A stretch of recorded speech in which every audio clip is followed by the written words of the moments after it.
পৃথিবীতে সবচেয়ে অসহায় সে, যে নিজের মনের কথাগুলো বলতে চাইলেও প্রিয় মানুষটার কাছে কখনো বলতে পারে না। মেয়ে হয়ে জন্ম নেওয়া সহজ, কিন্তু বেঁচে থাকা অনেক কঠিন। হাসতে গেলেও ভাবতে হয়, কাঁদতে গেলেও ভাবতে হয়। রাগ আর তুফান দুটোই থেমে গেলে বোঝা যায় ক্ষতি ঠিক কতটা হয়েছে। চুপ থাকার চেয়ে বড় শাস্তি বোধহয় এই দুনিয়াতে আর কিছু নেই। প্রয়োজন ফুরিয়ে গেলে মানুষের কথা বলার ধরনটাও পাল্টে যায়।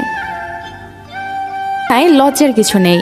যারা ভালোবাসতে জানে তারা কাঁদতেও পারে। নিজের ভালো লাগা, মন্দ লাগা, কষ্টের অনুভূতিগুলো কাউকে দেখাতে পারো না। একটু চিৎকার করে কাঁদতে পারে না, শুধু মৃদু হাসির আড়ালে চোখে জল লুকিয়ে রাখে।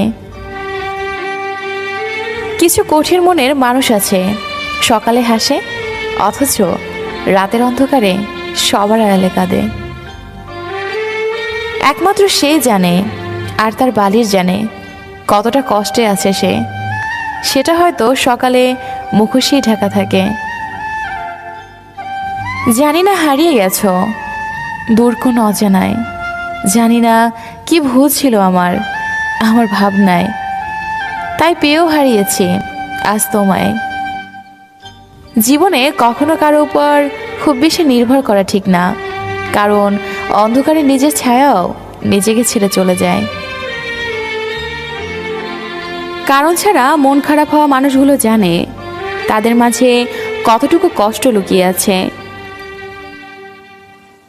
ভালোবাসা পাপ নয়, নিজের সত্যিকারের ভালোবাসো, দেখবে পৃথিবীতে সত্যিকারের ভালোবাসা আছে।